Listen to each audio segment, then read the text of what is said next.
Bonjour, je suis Gaël Châtelain-Berry, bienvenue sur mon podcast Happy Work, le podcast francophone le plus écouté sur le bien-être au travail.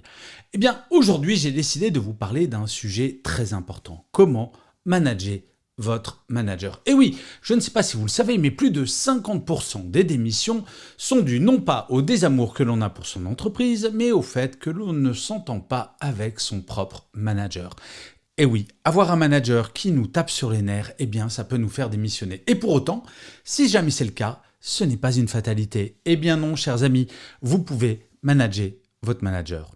Et en fait, on a un peu tendance à l'oublier, mais un manager, c'est un être humain comme les autres. Et oui, cela semble ridicule de le rappeler, mais c'est un fait. Et oui, un manager n'est pas un dieu infaillible, omniscient, qui sait tout sur tout et qui va surtout pouvoir être parfait.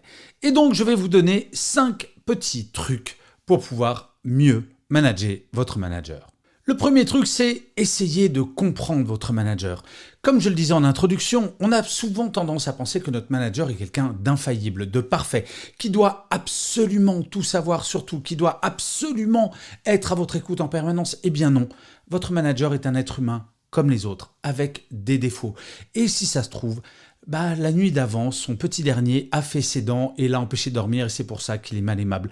Peut-être qu'il ne va pas bien. Et vous savez quoi? Peut-être que même son propre manager lui met une pression de dingue qui fait que, il n'est pas à votre écoute. Alors en fait, il ne s'agit pas de lui trouver des excuses, mais juste de comprendre votre manager pour pouvoir plus facilement le faire évoluer.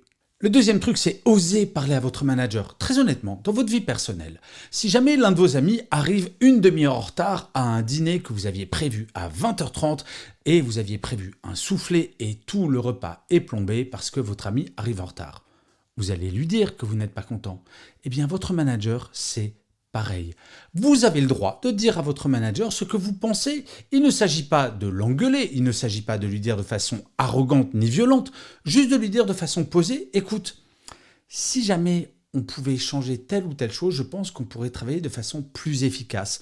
Tant que vous osez parler à votre manager dans le sens de l'intérêt de l'équipe, tout ira bien. Il ne s'agit pas d'aller le voir en disant « Je suis pas content, tu fais pas si bien, tu fais pas ça comme il faut. » Et là, je m'aperçois que je viens de faire plein de fautes de français. Mais ce n'est pas grave, vous avez compris l'idée. Vous voyez, il faut oser parler tant que c'est dans l'intérêt de l'équipe. Le troisième point, c'est quand vous venez avec un problème, venez toujours avec des solutions. Il faut savoir qu'un manager, et je vous assure, je l'ai été pendant plus de 20 ans, on gère beaucoup de problèmes au quotidien. C'est même notre métier en tant que manager de gérer des problèmes. Et il n'y a rien de plus extraordinaire qu'un collaborateur, ou une collaboratrice d'ailleurs, qui vient vous voir en disant « Écoute, j'ai un vrai souci et je te propose 3 solutions. Qu'est-ce que tu en penses ?» Les spécialistes, c'est vous. Celles et ceux qui peuvent trouver des solutions les plus adaptées, c'est vous. Votre manager n'a pas réponse à tout. Et donc, si vous venez avec un problème et des solutions que vous proposez en tant que spécialiste, votre manager tranchera, parce que c'est son métier, mais il vous sera incroyablement reconnaissant ou reconnaissante si jamais vous avez amené une solution, si jamais vous avez fait progresser la situation, plutôt que de juste venir avec un problème en disant « Eh, chef, j'ai un problème » et avec rien d'autre. Le quatrième petit truc, c'est d'être toujours positif. Alors, je ne suis pas en train de vous dire qu'il faut être positif comme un bisounours. Non, mais par contre, très honnêtement, mis à part quelques exceptions, je pense aux personnes qui travaillent dans des hôpitaux, dans les salles d'opération ou des pompiers, on ne sauve pas de vie au quotidien. Et quand j'étais manager, je vous garantis, il y avait quelques collaborateurs ou collaboratrices, quoi qu'il arrive, rien n'allait. Et ça, en tant que manager, nous n'avons pas besoin de ça. Quelle que soit la situation, il y a moyen de regarder le verre à moitié plein plutôt que le verre à moitié vide. Encore une fois, il ne s'agit pas de nier les problèmes.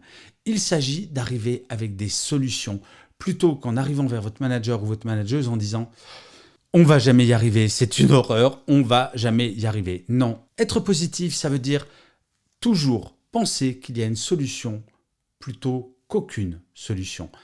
Être optimiste, en fait, ce n'est pas voir tout en rose, c'est juste, contrairement à un pessimiste, penser que tant qu'il y a de la vie, il y a de l'espoir. Alors je sais, je grossis volontairement le trait, mais c'est exactement ça. Ne soyez pas ce collaborateur ou cette collaboratrice qui va plomber le moral, qui va forcément dire « tout est foutu ». Non, arrivez avec des solutions et soyez positif et positive. Et le dernier point qui est absolument fondamental, soyez toujours factuel.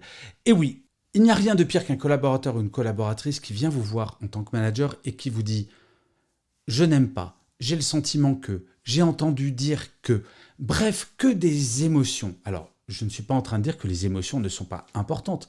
Cela étant dit, quand vous venez avec un sujet, avec un problème, il faut essayer autant que faire se peut de venir avec des chiffres, avec des solutions, avec des choses extrêmement concrètes. Au lieu de dire ah, « je pense qu'on pourrait peut-être faire ça », de dire « voilà, si on applique telle méthode, on pourrait obtenir tel résultat. » Et on pourra mesurer le résultat. Plus vous serez factuel avec votre manager ou votre manageuse, plus cette personne va vous écouter. Parce qu'encore une fois, qu'est-ce que demande un manager ou une manageuse ? D'avoir des équipes performantes, d'avoir des équipes tournées vers le résultat plutôt que vers leurs propres émotions. Le principe d'une équipe, c'est d'être un peu altruiste, de penser à l'équipe avant de penser à son petit sujet personnel. Être factuel, c'est montrer à votre manager ou votre manageuse que vous pensez au résultat global et non pas juste à votre intérêt. Donc plus vous serez factuel, plus vous amènerez des résultats, plus vous amènerez des preuves concrètes que ce que vous avancez est vrai, plus vous serez écouté et plus votre manager ou votre manageuse ira dans votre sens. Pour conclure, je vous dirais, et oui, manager son manager, c'est vraiment quelque chose de possible. Et je vous assure, je l'ai fait dans ma carrière en entreprise pendant des années, parce que même quand j'étais manager, bien entendu, j'avais des managers. Manager son manager, c'est une part de manipulation. Et je sais, ce mot a mauvaise réputation en français, mais je ne sais pas si vous avez déjà eu mal au dos et que vous avez dû aller voir un kinésithérapeute. Que fait un kiné quand il vous arrange le dos ? Il vous manipule. Eh bien, avec son manager, c'est exactement la même chose. Dites-vous bien qu'être manager, c'est vraiment, mais alors vraiment un métier compliqué. Je ne dis pas qu'il faut dire « Ah, comme c'est un métier difficile, on peut tout passer à mon manager ou à ma manageuse. » Non, je dis juste que à partir du moment où le métier de manager est compliqué, ne venez pas en rajouter, mais au contraire, allez surfer la vague avec manager, allez dans le même sens et vous allez voir qu'à partir du moment où vous allez dans le même sens que votre manager ou votre manageuse, tout ira mieux pour vous et pour vos dossiers. Faites confiance à l'intérêt global et plus vous ferez confiance à l'intérêt global, plus vous irez dans le sens de l'intérêt de l'entreprise et du service plutôt que dans votre seul intérêt, plus ça avancera et indirectement, cela servira vos intérêts. Et je finirai comme d'habitude cet épisode de Happy Work par une citation. Et pour celui-ci, j'ai choisi une phrase de Bernard Werber qui disait « Il est des moments où les rêves les plus fous semblent réalisables, à condition d'oser les tenter. » Je vous remercie 1000 fois d'avoir écouté cet épisode de Happy Work ou de l'avoir regardé si vous êtes sur YouTube. N'hésitez surtout pas à vous abonner, à faire des commentaires. C'est très important pour les algorithmes et ça m'encourage à continuer Happy Work. Et donc, merci beaucoup par avance et je vous dis rendez-vous au prochain épisode. Et d'ici là, plus que jamais, prenez soin de vous.